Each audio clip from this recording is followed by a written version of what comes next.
Hello students, welcome to your Hindi classes. तो आज हम बात करते हैं आपकी रिमझिम बुक की। तो आपका जैसे कि फर्स्ट लेसन हो चुका है, तो आज हम रीड करेंगे सेकंड लेसन, शेखीबाज मक्खी। यह एक कहानी है शेर और मक्खी की। तो चलो मैं आपको यह कहानी सुनाती हूँ। तो बच्चों, इस कहानी को बड़े ध्यान से सुनोगे, इसी में इसके आंसर्स हैं। तो चलो बताती हूँ मैं। एक बार एक जंगल था। तो जंगल में एक शेर और एक मक्खी रहते थे। तो जंगल में वो शेर एक दिन भोजन करके आराम कर रहा था। तो एक पेड़ के नीचे बैठा था, जैसा कि आपको इस पिक्चर में दिखाई दे रहा है। एक शेर पेड़ के नीचे लेटा हुआ है। तो एक मक्खी अचानक वहाँ पर उड़ती उड़ती पहुँचती है। और शेर क्या होता है, देखो उसमें आलसी सा दिखाई दे रहा है ना, क्योंकि वो एक नहाया नहीं है 2-3 दिन से। तो उस कारण मक्खी उसके ऊपर बीन बनाती है। ये मक्खी दिखाई दे रही है ना, इसके ऊपर मक्खी आकर बैठती है। तो वो शेर को बड़ी नींद आई होती है। वो धीरे धीरे शेर की कभी मुंह पर आती है तो कभी कान पर आती है। तो शेर इससे तंग हो जाता है। तो शेर क्या करता है, गुस्से से उस पर चिल्लाता है। कहता है, अरे मक्खी दूर हट जा, वरना तुझे मैं अभी जान से मार डालूंगा। तो वो मक्खी क्या कहती है, छी छी छी छी, जंगल के राजा और मुंह से ऐसी भाषा शोभा नहीं देती। तो फिर क्या होता है बच्चों, वो मक्खी क्या करती है, शेर का गुस्सा बढ़ा देती है। कैसे, वो कभी उसके नाक पर भिनभिनाती है तो कभी उसके कान के पास। तो वो कहती है, शेर उसका जवाब देने के लिए क्या बोलता है, एक तो मुझे सोने नहीं देती, ऊपर से मेरे सामने जवाब देती हो, चुप हो जा वरना अभी। मक्खी बोली, वरना क्या कर लोगे, मैं तुमसे डर जाऊंगी, मैं तो तुमसे भी लड़ सकती हूँ, हिम्मत हो तो आ जाओ। वो क्या करती है, शेर के सामने आगे से बोलती है, चलो दोनों का आपस में मुकाबला हो जाए। तो शेर इस बात से क्या होता है, गुस्सा हो जाता है। वो उसके कान पर बैठ जाती है। तो शेर क्या करता है, अपना पंजा उठाकर कान की तरफ फेंकता है। तो मक्खी क्या एकदम से उड़ जाती है। तो इससे क्या होता है, शेर के पंजे नुकीले होते हैं ना, तो उससे क्या उसके कान पर खून आ जाता है और उसके जख्म हो जाते हैं।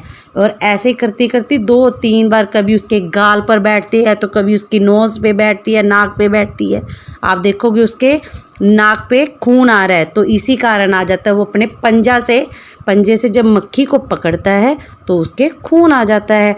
तो वो घायल हो जाता है। मक्खी तो फट से उड़ जाती है। अंत में शेर थक जाता है और बोलता है, मक्खी बहन मुझे छोड़ दो, मैं हारा और तुम जीती। बस घमंडी मक्खी अपने आप उड़ जाती है और आगे बढ़ती है। और सामने फिर उसको क्या मिलता है, एक हाथी। इस फोटो में आपको दिखाई दे रहा है ना, हाथी, बड़ा सा हाथी जिसके सूंड होती है। हाथी जंगल का राजा भी बोलते हैं ना उसको भी। तो वो सामने से हाथी को देखती है। मक्खी ने कहा, अरे हाथी मुझे प्रणाम कर, क्योंकि उसको घमंड आ जाता है ना। और वो कहती है, मैंने जंगल के राजा शेर को हरा दिया, इसलिए जंगल में अब मेरा राज चलेगा। हाथी ने सोचा, इस पागल मक्खी से बहस करने में समय क्यों खराब करूं।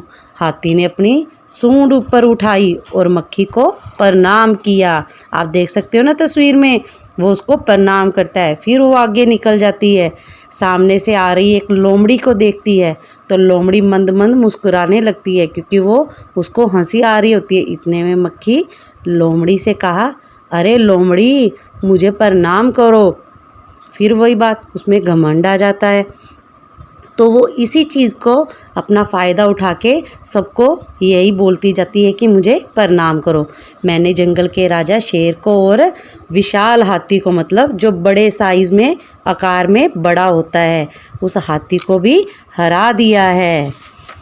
तो फिर क्या होता है तो लोमड़ी ने उसे प्रणाम किया। फिर धीरे से बोली, धन्य हो मक्खी रानी, धन्य हो, आपका जीवन भी धन्य है और आपके माता पिता भी धन्य हैं। लेकिन मक्खी रानी, वह मकड़ी दिखाई दे रही है, मकड़ी को दिखाने का मतलब होता है, क्योंकि लोमड़ी सुना होगा आपने, लोमड़ी बहुत चालाक होती है, तो वो अपने दिमाग से एक उपाय सोचती है और इसी उपाय से वो उसको एक जाल में फंसाना चाहती है। तो वो उसको मकड़ी का जाल दिखाती है और बोलती है कि वो मकड़ी का जाल तुम्हें दिखाई दे रहा है ना, वह आपको गाली दे रही है, तो उसकी ज़रा खबर तो लो ना, इसमें क्या बड़ी बात है। मक्खी को घमंड आ जाता है, तो मक्खी कहती है अभी पता लेती हूँ। यह सुनकर मक्खी को गुस्से में लाल पीली हो जाती है और मक्खी बोली उस मकड़ी को, मैं चुटकी बजाते ही इस मकड़ी को ख़त्म कर दूंगी। तो यह कहते मकड़ी की तरफ झपटी, तो क्या था, मकड़ी के जाले में मक्खी फंस गई, क्योंकि उसको घमंड आ रहा था और मकड़ी का जाल सिर्फ मकड़ी के ही बस में आता है और उसमें मक्खी फंस जाती है। तो मक्खी जाले से छूटने की ज्यों कोशिश करती है और ज़्यादा फंसती जाती है, धीरे धीरे उस जाल में फंसती जाती है और लास्ट में अंत में क्या होता है, वो थक जाती है और वो हार जाती है। यह देखकर लोमड़ी बहुत मुस्कुराती है और वो वहाँ से चली जाती है। तो बच्चों, आपने इस कहानी से क्या समझा कि घमंडी का सिर हमेशा नीचा होता है। इसलिए बच्चों, मैं आपको यही समझाना चाहती हूँ, सीखो कितनी भी सीख लो, परंतु उसका कभी घमंड नहीं करो। और इसी तरीके से आपको इसका